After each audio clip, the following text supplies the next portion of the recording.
Hey, welcome to Digging into the Bible. My name is Jim Barnard. This is a production of Tiller Coaching. All right, it is day 75, and we've got Paul in front of King Agrippa. The king is there, and he's so pompy. How about that? Paul's going to get the opportunity to testify in front of the king, and that's probably a good backdrop. Let's go ahead and dig in. This is Acts chapter 26, starting at verse 1. So Agrippa said to Paul, "You have permission to speak for yourself." Then Paul stretched out his hand and made his defense. "I consider myself fortunate that it is before you, King Agrippa, I am going to make my defense today against all the accusations of the Jews, especially because you are familiar with all the customs and controversies of the Jews. Therefore, I beg you to listen to me patiently. My manner of life from my youth, spent from the beginning among my own nation and in Jerusalem, is known by all the Jews. They have known it for a long time. If they are willing to testify that according to the strictest party of our religion, I have lived as a Pharisee. And now I stand here on trial because of my hope in the promise made by God to our fathers, to which our 12 tribes hope to attain, as they earnestly worship night and day. And for this hope I am accused by Jews, O king? Why is it thought incredible by any of you that God raises the dead? I myself was convinced that I ought to do many things in opposing the name of Jesus of Nazareth, and I did so in Jerusalem. I not only locked up many of the saints in prison after receiving authority from the chief priests, but when they were put to death, I cast my vote against them.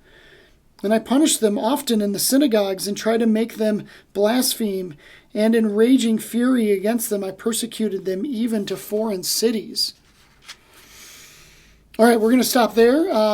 There's definitely more by Paul to King Agrippa. Tomorrow he's going to share his story of conversion, and that's going to be really good. But Paul had gotten to the point in his defense, especially with Festus, the governor, where it was like, okay, what's the point? He had kind of just simplified his defense. In verse 8 of chapter 25, he said, "Neither against the law of the Jews, nor against the temple, nor against Caesar have I committed any offense." So that's pretty much the defense that he made yesterday, and then he just lobbed up at the end like, "I appealed to Caesar." He like simplified this because it was like, okay, there's no point in like going to the mattresses on this, because obviously the Jews had already gotten to the governor, and with King Agrippa, he's had very little opportunity to get poisoned by this group of Jews, this angry mob, this group of 40. And I just think it's neat how Paul just starts with like, hey, like, I was actually part of the angry mob. Like, that's who I was, and that's what I was about, and I was as good at it as anyone. And yet, at the same time, like, the thing that the angry mob is angry about is that, we need to hold to the traditions of, our fathers. But our fathers were looking forward to the coming of a Messiah. Like, there was actual fulfillment of a promise that they were looking forward to, and now we're living in that fulfillment. And like, I'm the bad guy for like getting in line with that. Like, it's so crazy to me. Paul's point in verse 6 says exactly that. "And now I stand here on trial because of my hope in the promise made by God to our fathers, to which our 12 tribes hope to attain, as they earnestly worship night and day." Like, this is what this was all about. And here I am, like, I'm all in. And like, why is no one else like following suit? Like, what's happening right now? Like, this is crazy.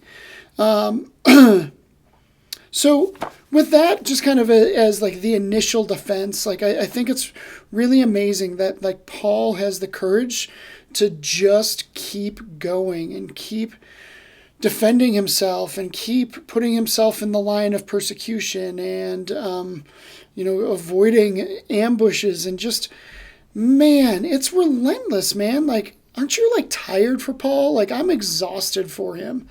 It just never ends. Like, there's just, an endurance in serving God. But man, it's like next level. He just cannot get a break with the community. And, I think that's maybe a little bit part of all of our lot. Like this isn't easy what we're doing to pursue God, to follow Him, and to build the way. Like, this is not easy. So I don't know. That's just where my head's at today. I hope that you aren't facing any persecution. I hope you're not facing any particular hardship or just anything that like causes your faith to stumble. But if you are, man, like, be encouraged that there are people, fathers that have gone before us that have done this well, and we can do this well as well. All right, well, that's what I have. Thanks for watching. Thanks for listening. I'll see you tomorrow as we continue on with Paul's defense and hear about his story. I will see you then.